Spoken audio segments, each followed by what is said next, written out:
Mobile ফিরে পাওয়ার আশা প্রায় ছেড়েই দিয়েছিলেন মালিক, কিন্তু রাজ্য পুলিশের তৎপরতায় সেই হারানো মোবাইলই ফিরে গেল প্রকৃত মালিকের হাতে।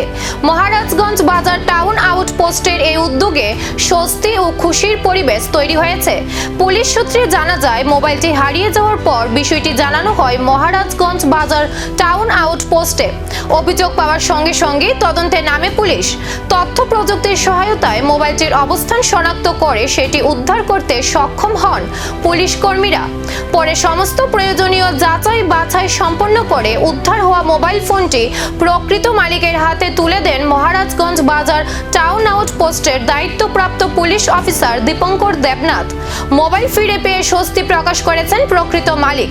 পাশাপাশি পুলিশের এই জনবান্ধব, দায়িত্বশীল ও দ্রুত পদক্ষেপের ভূয়সী প্রশংসা করেছেন স্থানীয় বাসিন্দারাও। আমাদের কাছে আজকে থেকে প্রায় 4 দিন আগে রিপোর্ট হয়, মানে কিছু মোবাইল তাদের কাছ থেকে হারানো গেছে। তার মধ্যে 4 জন লোক আমাদের কাছে আসে যে 4 জনের মোবাইল হারানো গেছে। কারণ আমরা তৎক্ষণাৎ আমরা টেকনিক্যাল সাপোর্ট এবং আমাদের স্টাফের মাধ্যমে আমরা এই 4টা মোবাইল রিকভারি করি এবং তাদেরকে আমরা সেই মোবাইলগুলো আজকে হ্যান্ড ওভার করি। কোথায় হারানো গিয়েছিল?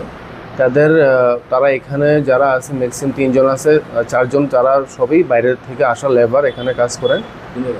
এখানে গুলবাজার স্থিত ব্যবসায়ীদের সঙ্গে তারা লেবার হিসেবে কাজ করেন।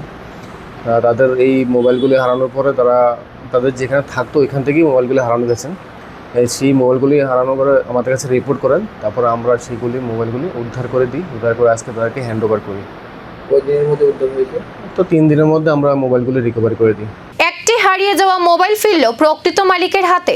এবার প্রশ্ন, রাজ্য পুলিশের এমন জনবান্ধব উদ্যোগ কি সাধারণ মানুষের আস্থা আরও বাড়িয়ে তুলবে?